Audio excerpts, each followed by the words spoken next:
मुंबई आग्रा महामार्गावरील पुरमेपाडा उड्डाणपुलाचा प्रश्न पुन्हा एकदा ऐरणीवर आला आहे। उड्डाणपुलाशी संबंधित प्रलंबित कामे तातडीने पूर्ण करण्याच्या मागणीसाठी पुरमेपाडा ग्रामस्थ आक्रमक झाले आहेत। पुरमेपाडा ग्रामपंचायत आणि ग्रामस्थांच्या वतीने धुळे जिल्हा प्रशासनाचे निवासी उपजिल्हाधिकारी शरद पवार यांना निवेदन देण्यात आले। उड्डाणपुलाच्या परिसरातील रस्ते आणि इतर प्रलंबित कामांमुळे नागरिकांना मोठ्या अडचणींचा सामना करावा लागतो, याचा आरोप ग्रामस्थांनी केला आहे। या प्रश्नासाठी यापूर्वीही प्रशासनाकडे अनेकदा निवेदने देण्यात आली, मात्र वारंवार पाठपुरावा करूनही प्रश्न पूर्णपणे मार्गी लागलेला नसल्याने ग्रामस्थांमध्ये नाराजी आहे। कागदोपत्री कारवाई न करता प्रशासनाने प्रत्यक्ष घटनास्थळी पाहणी करावी अशी मागणी करण्यात आली। उड्डाणपुलाशी संबंधित सर्व प्रलंबित कामे तातडीने पूर्ण करावीत अशी ग्रामस्थांची भूमिका आहे। संबंधित विभागांमध्ये समन्वय साधून या प्रश्नांवर कायमस्वरूपी तोडगा काढण्याची मागणीही निवेदनातून करण्यात आली। ग्रामस्थांच्या दैनंदिन दळणवळणाशी निगडीत हा प्रश्न असल्याने प्रशासनाने गांभीर्याने दखल घ्यावी अशी मागणी करण्यात आली।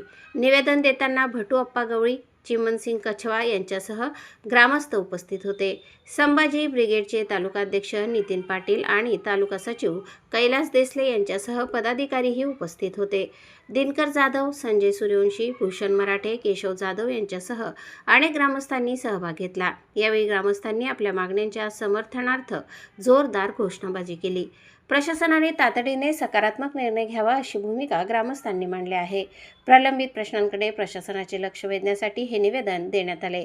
मात्र आता केवळ आश्वासने नकोत, तर प्रत्यक्ष कामाला सुरुवात करा अशी ग्रामस्थांची मागणी आहे। उड्डाणपुलाचा प्रश्न लवकर मार्गी न लागल्यास ग्रामस्थांच्या अडचणी आणखी वाढण्याची शक्यता आहे। त्यामुळे प्रशासन या निवेदनाची किती गांभीर्याने दखल घेते हे पाहणे महत्त्वाचे ठरणार आहे। दरम्यान मागण्या मान्य न झाल्यास आगामी काळात आंदोलन करण्याचा इशाराही ग्रामस्थांनी दिला। त्यामुळे पुरमेपाडा उड्डाणपुलाचा प्रश्न आता प्रशासनासाठी चांगलाच आव्हानात्मक ठरण्याची शक्यता आहे। ग्रामस्थांच्या मागणीसाठी प्रशासन कोणता निर्णय घेते याकडे आता सर्वांचे लक्ष लागले आहे। प्रलंबित कामांना गती मिळणार का? ग्रामस्थांच्या मागण्यांना न्याय मिळणार का? की पुन्हा एकदा केवळ आश्वासनांवरच प्रश्न थांबणार? याचे उत्तर आता प्रशासनाच्या पुढील कारवाईतूनच स्पष्ट होणार आहे।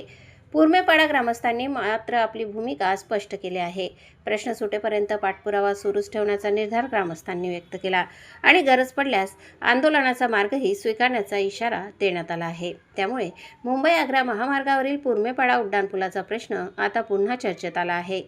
प्रतिनिधी गोकुळ देवरेसह स्वराज्य न्यूज धुळे। आमच्याकडे जो उड्डाणपूल पुरमेपाड्याला मंजूर झाला आहे, 1 वर्षापूर्वी त्याचं काम पूर्ण झालेलं आहे, पण आम्हाला काही वाटत नाही की त्याचं काम पूर्ण झालेलं आहे। असं 1 वर्षभरापासून आम्हाला खूप समस्यांना सामोरे जावं लागतंय।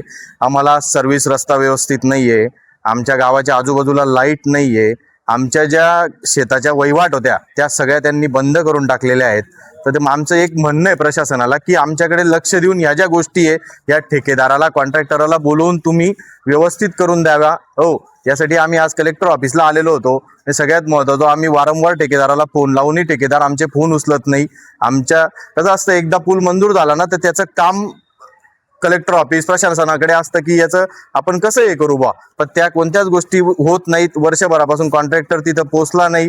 आणि सगळ्यात महत्त्वाचं, आम्हाला जे आमचे विद्यार्थी धुळ्याला शिकायला येतात त्यांना 1 किलोमीटर फेरा मागून उड्डाणपुलावर थांबावं लागतं आणि बसेस येत नाही, त्याकरता ते उड्डाणपुलावर थांबून राहतात। या सगळ्या गोष्टी होतच आहेत, पण प्रशासनाला आमचं एवढं तिडकीची विनंती आहे की तुम्ही लवकरात लवकर पुरमेपाड्याच्या त्या उड्डाणपुलाचं सोक्षमोक्ष लावावा।